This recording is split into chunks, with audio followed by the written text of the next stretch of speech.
السلام علیکم فرینڈز، حاضر ہوا ہوں ایک نئی ویڈیو کے ساتھ۔ آج ہمارے گاؤں میں صبح صبح ہی خیرات کا وہ تھا،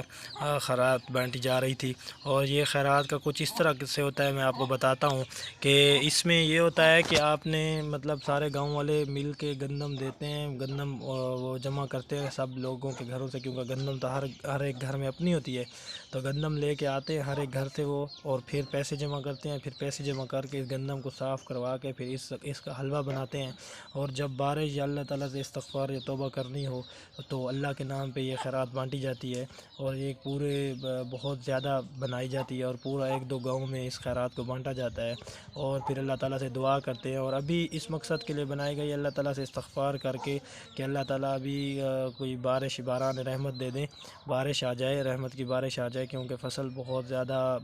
پیاسے ہیں، خشکی ہو رہی ہے، خشک سالی سی ہو گئی ہے، تو اس وجہ سے کیونکہ یہاں پہ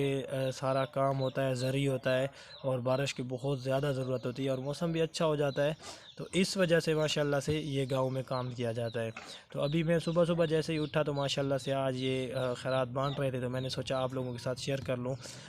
بہت زبردست حلوہ بنا ہے ماشاءاللہ سے، اور زبردست ٹیسٹ ہے اس کا، اور صبح صبح ہم نے ناشتہ بھی اسی کے ساتھ کیا ہے، اور بہت مزہ آ رہا ہے، اور اللہ تعالیٰ ہماری اس خیرات کو قبول کرے۔ اور ہمارے گاؤں کا یہ جو نظام ہے یہ بہت پرانا چلتا آ رہا ہے، اور انشاءاللہ ہماری آنے والی نسلوں تک بھی چلتا رہے گا، کیونکہ اسی وجہ سے تو اسے گاؤں کہتے ہیں کہ یہاں پہ لوگوں کے دل صاف ہوتے ہیں، اور اس طرح کی خیراتیں اور اس طرح کے جو کام ہوتے ہیں یہ بہت کرتے رہتے ہیں۔ اللہ تعالیٰ سب کا دیا وہ قبول کرے، اور اللہ تعالیٰ ہمیں آنے والوں وقتوں میں یہ روایت قائم رکھنے کی توفیق عطا فرمائے۔